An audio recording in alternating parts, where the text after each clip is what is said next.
Good day, I'm Tamara McHale and this is your JIS news for Tuesday, September 15.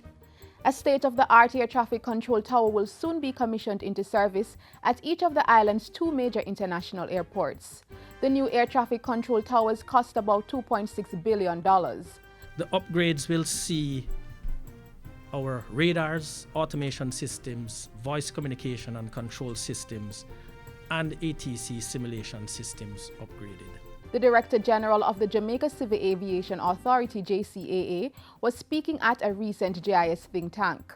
He added that the new and old towers at Norman Manley have been operating simultaneously since August to ensure there is a smooth transition when the new tower is fully operational.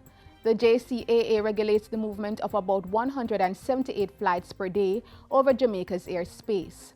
Just under 65,000 aircraft entered Jamaica's airspace in 2014, a 4.4% increase over the previous year.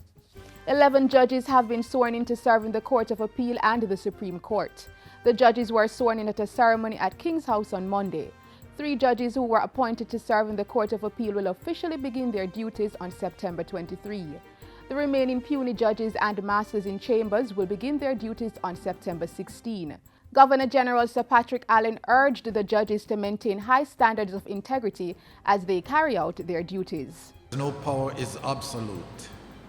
There are checks and balances in the observations of your peers and the provisions for appeal.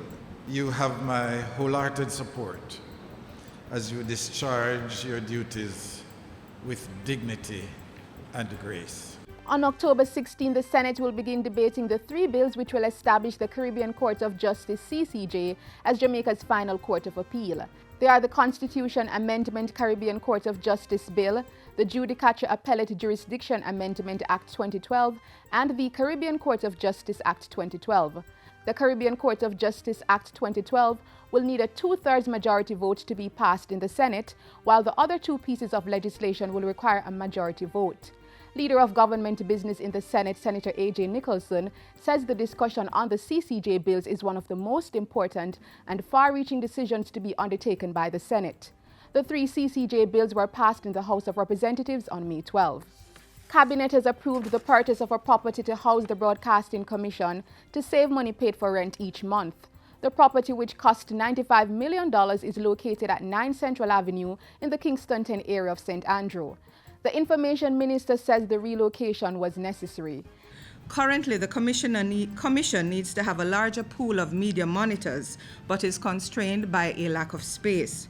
The current rental paid per annum by the Commission is $15.4 million. The rent has increased every year since the financial year 2004-2005, when it was $4.5 million per annum. And finally, with the economic reform program guiding the administration, government continues to strengthen its systems to better manage the use of public funds. The latest mechanism is the Public Financial Management (PFM) system within the Finance Ministry. Some of the outlines or outcomes of our good PFM system would be a credible fiscal strategy and budget, multi-year policy-based planning and budgeting, predictability and control in budget execution, comprehensiveness and accuracy, timelines or timeliness in accounting or accurately recording and reporting, and transparency and accountability. The Finance Ministry should complete the rollout of the new system within 22 months. The PFM will then be replicated across different ministries, departments, and agencies of government. And that's it for JIS News today. I'm Tamara McHale. Thanks for watching.